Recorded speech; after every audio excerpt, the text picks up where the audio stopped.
Hello दोस्तों, आज हम शुरू करने जा रहे हैं इंटरफेरेंस का एक बहुत ही अच्छा topic, interference in thin film due to reflected light. जब कोई लाइट किसी थिन फिल्म से होकर के रिफ्लेक्ट होती है तो उसका इंटरफेरेंस कैसा होता है, उसकी ब्राइट फ्रिंजेस कैसी होती हैं, उसकी डार्क फ्रिंजेस कैसी होती हैं, उसकी कंडीशंस क्या होती है। तो सबसे पहले हम क्या कर रहे हैं कि सबसे पहले हमने ले लिया है एक थिन फिल्म। ये हमारे पास एक थिन फिल्म है। हमने मान लिया कि ये जो हमारी थिन फिल्म है इसकी जो थिकनेस है वो टी है। क्लियर। और इसका जो ये थिन फिल्म जिस भी मटेरियल से बनी है उसका रिफ्रैक्टिव इंडेक्स म्यू है। ठीक है। अब यहाँ से चलते हैं। हमारे पास एक लाइट सोर्स है यस। यहाँ से कोई एक लाइट आई और इस फिल्म के इस लेयर पे टकराई। इस फिल्म के इस लेयर के पॉइंट ए पे टकराई। तो अभी तक जो लाइट सोर्स से चली है तो सोर्स से चलने के कारण ना तो ये लाइट रिफ्लेक्टेड है ना ही ट्रांसमिटेड है। जब ये पॉइंट ए पे टकराएगी तो कुछ लाइट क्या होगी कि कुछ लाइट रिफ्लेक्ट होगी और कुछ लाइट ट्रांसमिट होगी। तो यहाँ पे जो लाइट टकराएगी यहाँ से कुछ लाइट क्या हो जाएगी, रिफ्लेक्ट हो जाएगी और कुछ लाइट क्या होगी उस फिल्म के अंदर चली जाएगी, यानी एक तरह से ट्रांसमिट करके आगे बढ़ेगी। फिर ये जाएगी इस दूसरे लेयर पे टकराएगी पॉइंट बी पे और फिर यहाँ से टकराने के बाद आगे बढ़ेगी और फिर यहाँ से ये लाइट आगे निकल जाएगी। तो ये मान लीजिए आपने इसको टी रिप्रेजेंट कर दिया, इसको क्यू रिप्रेजेंट कर दिया। अब ऐसा है कि ये लाइट यहाँ से भी टकरा करके फिर मुड़ती है, फिर आगे बढ़ती है, इस तरह से एक चेन बन जाती है। तो हम सारी चेन को तो स्टडी नहीं कर सकते, इसलिए हम एक चेन को लेते हैं और उस चेन को स्टडी करने के बाद हम पूरे जितनी भी फिल्म में बनेंगे स्पॉट्स वो सबको एक्सप्लेन कर देते हैं। तो हम उस चेन का एक पार्ट ले रहे हैं। अब यहाँ पे देखिए, जब लाइट ए पे टकराई तो ये एक ऑर्डिनरी लाइट थी। जब इससे टकराई तो लाइट रिफ्लेक्ट हुई पॉइंट और रिफ्लेक्ट होकर किधर गई, टी की तरफ। तो ये आपकी रिफ्लेक्टेड लाइट हो गई एक। दूसरी लाइट क्या हुई कि दूसरी लाइट इससे टकराने के बाद आगे बढ़ी, पॉइंट बी पे टकराई, यहाँ पे रिफ्लेक्ट हुई, फिर ये आगे बढ़ी और ये चली गई पॉइंट क्यू पे। यानी आपकी लाइट के दो पाथ है, एक है ए टी, दूसरा है ए से बी, बी से सी और सी से क्यू। एक पाथ ये है, एक पाथ ये है। तो हमें क्या निकालना है, बेसिकली हमें निकालना है पाथ डिफरेंस। ठीक है। अब पाथ डिफरेंस निकालने के लिए क्या करना होगा कि पॉइंट सी से हम इस लाइन पे एक परपेंडिकुलर ड्रॉ कर देते हैं। परपेंडिकुलर ड्रॉ करने का मतलब ये होता है कि यहाँ से ये लाइट और यहाँ से इस लाइट का पाथ हम मान लेते हैं कि इक्वल हो गए। अब हमें इसी के अंदर पाथ डिफरेंस निकालना है। तो इसके अंदर इस पॉइंट को हम मान लेते हैं एन। तो इसके अंदर आपको दो लाइट मिली, एक लाइट मिली ए एन और एक लाइट मिली ए से बी, बी से सी। तो एक लाइट आपकी हुई ए बी, ए से बी, बी से सी और दूसरी लाइट हुई आपकी ए एन। तो यदि हमको पाथ डिफरेंस निकालना हो तो पाथ डिफरेंस को हम किससे दिखाते हैं, डेल्टा से। ठीक है। तो डेल्टा बराबर क्या होता है, डेल्टा बराबर देखिए एक लाइट का पाथ क्या है, A B plus B C minus दूसरी लाइट का पाथ क्या है, एयर। लेकिन एक चीज याद रखिए, ये हमारा एयर मीडियम में है और ये फिल्म के अंदर है और फिल्म के अंदर जो है उसका रिफ्रैक्टिव इंडेक्स कितना है, म्यू। तो इसलिए हमने इसमें म्यू से मल्टीप्लाई कर दिया। तो आपका जो एग्जैक्ट पाथ डिफरेंस आ गया delta equal to mu A B plus B C minus A N. ये आपके पाथ डिफरेंस का फार्मूला। अब इसमें आपको हर एक वैल्यू को कैलकुलेट करना है और उसकी वैल्यू को यहाँ पे सब्स्टिट्यूट करना है।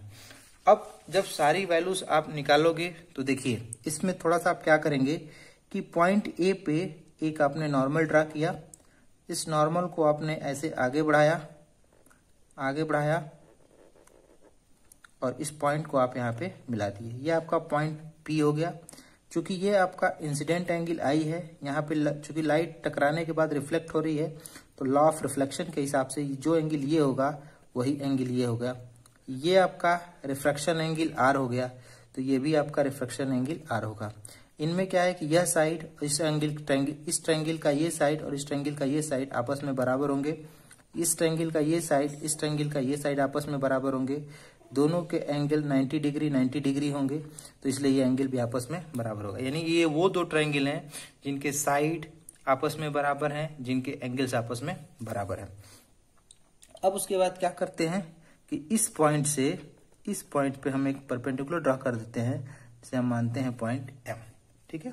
अब ये एंगल जब आपका आई है तो ये एंगल चूंकि यहाँ तक 90 डिग्री होता है, तो ये आपका कितना हो गया 90 माइनस आई, ये आपका हो गया 90। अब किसी भी ट्रायंगल के अंदर का टोटल सम 180 होता है, तो ये एंगल आपका कितना हो गया आई। ठीक है, अब ये चीजें आपने निकाल लिया, ये एंगल आपका होगा आर। अब चलिए, अब यहां से आपको निकालना है वैल्यूज इस सब की। तो हम जानते हैं, हम लिखेंगे कि we know that Snell's law. Snell's law क्या होता है? तो स्नेल्स लॉ को कहते हैं कि स्नेल्स लॉ म्यू बराबर होता है sine i upon sine r. ये जो एंगल आई है, आई, इससे आप निकालेंगे साइन आई। तो साइन आई में सामने का साइड परपेंडिकुलर हाइपोटेन्यूज के 90 डिग्री के सामने के साथ हाइपोटेन्यूज बेस, तो साइन आई बराबर क्या होता है परपेंडिकुलर अपॉन हाइपोटेन्यूज यानी ए एन अपॉन ए सी। तो ये आपका हो गया A N upon A C divided by sine R. Sine R के सामने का एंगल, साइन आर के एंगल सामने का एंगल क्या होगा सी एम अपॉन ए सी। ए सी ये एंगल आर है ना, ये एंगल आर, तो C M upon A C. Clear? इस ए सी से ये एफ सी कैंसिल, तो ये आपका क्या हो गया म्यू बराबर ए एन अपॉन सी एम। तो म्यू आपको क्या निकालना है ए एन, तो ए एन बराबर हो गया म्यू इंटू सी एम। ये मान लीजिए आपका इक्वेशन नंबर 1, ये मान लीजिए आपका इक्वेशन नंबर 2। ठीक है, अब इक्वेशन 1 और 2 फ्रॉम इक्वेशन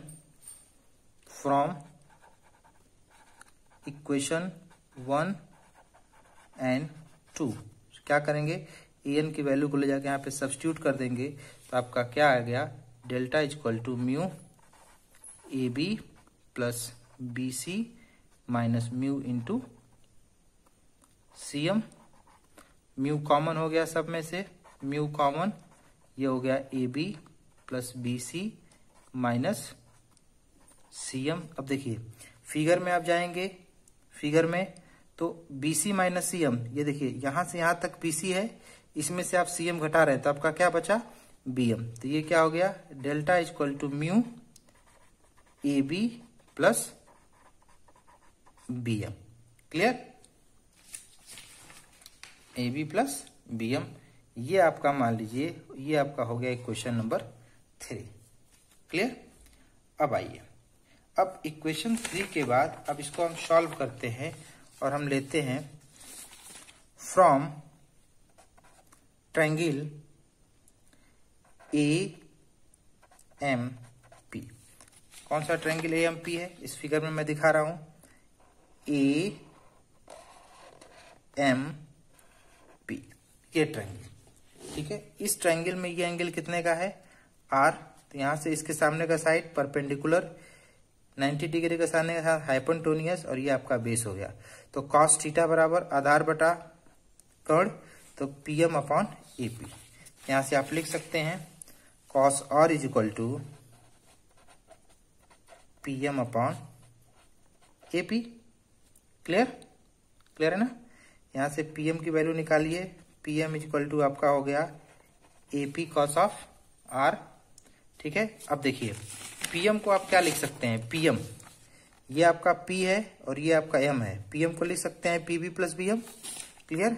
तो पीएम को लिख सकते हैं P B plus B M that is equal to A P cos of R. ये आपका हो गया इक्वेशन नंबर 4। अब आपका जो इक्वेशन नंबर 3 था, equation number 3 A B plus BM,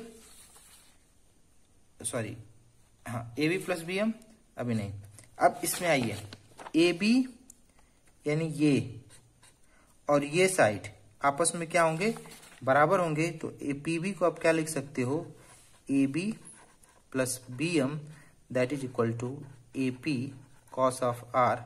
ये आपका इक्वेशन नंबर 1 हो गया। यहाँ आप लिख सकते हैं A B equal to P B. ठीक है, तो अब इक्वेशन 3 देखिए आप, इक्वेशन 3 में A B plus B M है, यहाँ भी क्या है A B plus B M है। तो फ्रॉम इक्वेशन 3 एंड 4 से क्या लिख सकते हैं आप, 3 एंड 4 से लिख सकते हैं, इसके जगह पे आप क्या लिख सकते हैं delta is equal to mu, यहां लिख सकते हैं A P cos of R. ठीक है, अब यहां से delta is equal to AP क्या है, एपी यहां देखिए ए पी ये साइड आपस में बराबर हैं, यहां से यहां तक का डिस्टेंस क्या है, थिकनेस है टी। तो जब ये दोनों आपस में बराबर हैं तो ये भी आपका क्या होगा टी, यानी यहां से यहां तक कितना हो जाएगा 2t। तो ये क्या हो जाएगा 2 mu T cos of R. अब समझिए यह जो डेल्टा है, ये जो पार्ट डिफरेंस आया है एग्जैक्ट नहीं आया है, क्योंकि यहाँ पे स्टोक्स लॉ अप्लाई होगा। स्टोक्स लॉ ये कहता है कि जब कोई लाइट किसी भी डेंसर मीडियम से रेयर मीडियम में जाती है तो उसमें फेज में पाई या कह ले पाथ में λ/2 का चेंज आता है, ये आना ही आना है। तो लिखेंगे देन फ्रॉम स्टोक्स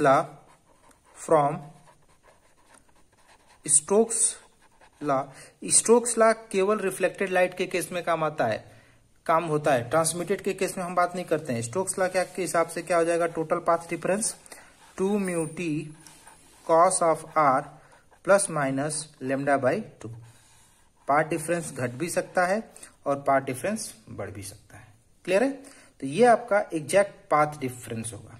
ठीक है, अब आइए, अब इसमें हम करते हैं दो केस लेते हैं कि ब्राइट फ्रिंज कब होगी और डार्क फ्रिंज कब होगी। क्लियर है? तो केस फर्स्ट हम बात करेंगे फॉर ब्राइट फ्रिंज कि ब्राइट फ्रिंजेस की कंडीशन क्या होती है, और केस 2 में हम बात करेंगे फॉर डार्क फ्रिंजेस। ठीक है, तो हमने कहा फॉर ब्राइट फ्रिंजेस की आप थ्योरी ऑफ इंटरफेरेंस में पढ़ चुके हैं। कंडीशन क्या होती है, delta is equal to n into lambda लिख सकते हैं या 2n इंटू λ/2 लिख सकते हैं। तो आपका पाथ डिफरेंस कितना आया, आपका पाथ डिफरेंस आया है 2 mu T cos R plus minus λ/2 that is equal to 2n λ/2। तो यहां से आप लिख सकते हैं 2 mu T cos of R is equal to 2n plus minus 1 λ/2। ये आपकी कंडीशन होती है फॉर ब्राइट फ्रिंजेस। डार्क की कंडीशन क्या होती है थ्योरी ऑफ इंटरफेरेंस में, 2n प्लस 1 λ/2। ये हम पीछे पढ़ चुके हैं, वहीं से मैं डायरेक्ट यूज कर रहा हूं। तो यहां पे आप लिख सकते हैं value 2 mu T cos of R plus minus λ/2 that is equal to 2n plus 1 λ/2। ठीक है, यहां से आप लिख सकते हैं 2 mu T cos R is equal to n 2n λ/2। ये आपकी कंडीशन होती है डार्क की। तो आप क्या देख रहे हैं, आप ये देख रहे हैं कि जब आप सिंपल थ्योरी ऑफ इंटरफेरेंस पढ़ते हैं तो वहां पे जो ब्राइट की कंडीशन होती है वो पार्ट डिफरेंस जो होता है वो n इंटू लेमडा के बराबर होता है, और डार्क के केस में 2n प्लस 1 λ/2 के बराबर होता है। लेकिन जब थिन फिल्म में जब कोई लाइट किसी थिन फिल्म से रिफ्लेक्ट होती है तो उसकी जो कंडीशन होती है वो 2n प्लस 1 λ/2 ब्राइट की होती है और डार्क की होती है 2n प्लस 1 λ/2। यानी कि जो ऑर्डिनरी इंटरफेरेंस की ब्राइट और डार्क की कंडीशन होती है उसके जस्ट अपोजिट होती है, किसमें, ड्यू टू रिफ्लेक्टेड लाइट में। तो इस तरह से हम किसी भी थिन फिल्म से यदि हम किसी लाइट को रिफ्लेक्ट करते हैं तो उसका पाथ डिफरेंस क्या होता है और उसका ब्राइट की कंडीशन क्या होती है, डार्क की कंडीशंस क्या होती है, इस तरह से हम उसको कैलकुलेट कर सकते हैं। तो इस तरह से ये हमारा टॉपिक यहीं पे समाप्त हुआ।